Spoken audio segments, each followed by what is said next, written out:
This is Jordan Tower with JT News. Make sure you smash that like button, smash that subscribe button. Well, Troy Ave comes for Joe Budden. Calls him a bozo, says he's a hot dog eater.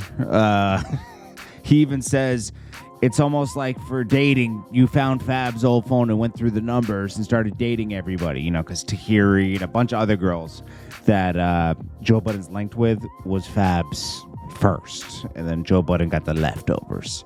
He says, Joe Budden, you're the one that saves him after Fab because it runs through him. Now, this all stems from Joe Budden calling him a bozo for taking the stand. I don't know why everybody's defending Taxstone so much. I'm not saying Troy Ave's the best guy in the world.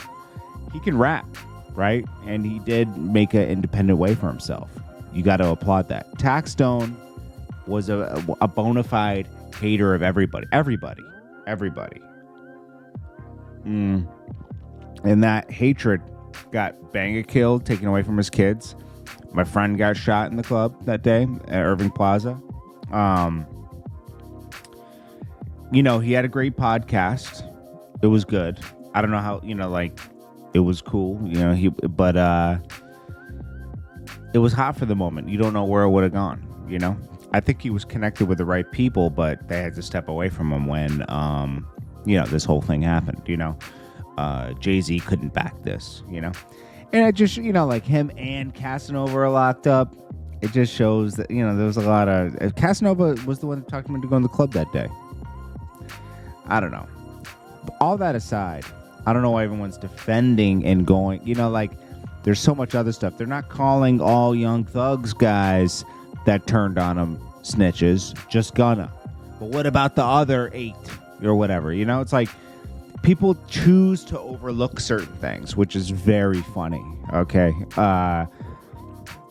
They choose to not talk about Casanova on wiretaps, Jim Jones on wiretaps, and this, because, they're okay, Man,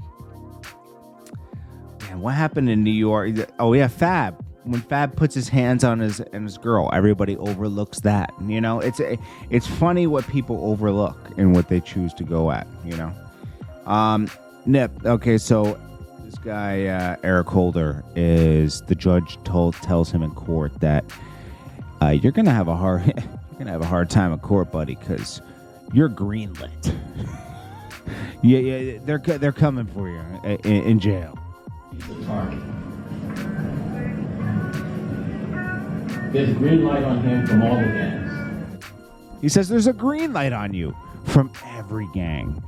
It's over for you, buddy. He told him straight up, you're done. He ain't gonna make it out of there, bro. He's gonna be pocket holding the second he walks in there. Then, let's see. I don't know why I have that there. I mixed them in. So, on this post that 50 made about all the television stations and everything, Lisa Evers got in there and said, huge achievement. Deserves a lot more credit for what you've accomplished throughout these opportunities. I guess 50 Cent claimed he didn't know her. Now, this has all been deleted. This happened yesterday, and it wasn't really big news, but this is, something happened. And she does the news and stuff, and she did one of his first interviews when he was doing Get Rich or Die Trying.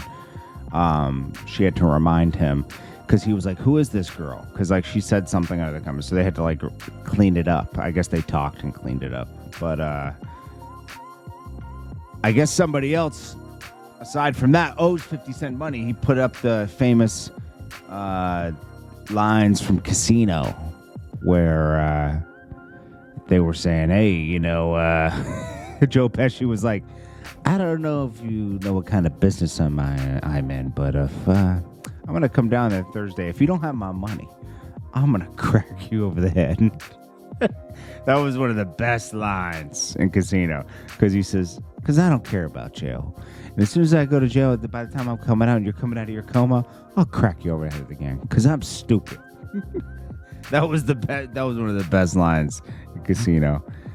Little Baby and Jada Waiter. Man, she has a lot. She doesn't even need all this makeup. It's like, dude, it's like she's wearing a mask at this point. That's how much makeup is on her face. And honestly, without the makeup, she's prettier, actually. I don't get why girls do this. There's so much makeup. They want to cover up all the blemishes and everything, which that makes you human. You know, I don't understand, but that's her choice. But little baby does not look happy. As soon as he found out he was on the Jumbotron, he stopped smiling. He was like, nah. And last, I think this is the last thing, Mr. Camron. So Camron goes and visits Diddy. He says, Mace gave me permission to go. I guess that they're talking about his sports show, and maybe they're interested in taking it over to Revolt. Don't go, Camron. This is, that's a graveyard over there at Revolt. It is a graveyard. You're not going to get ahead doing that. You're better off teaming up with Barstool Sports versus Revolt. Trust me, bro. You do not want to meet with Diddy. I don't care how much money he offers. It's over. But I'm sure there was a lot of pauses on this meeting. Pause. And I think that's about it, man. I think we went through everything. I appreciate you guys so much. Yeah, I think that's it. All right, guys. It's Jordan Tower with JT News.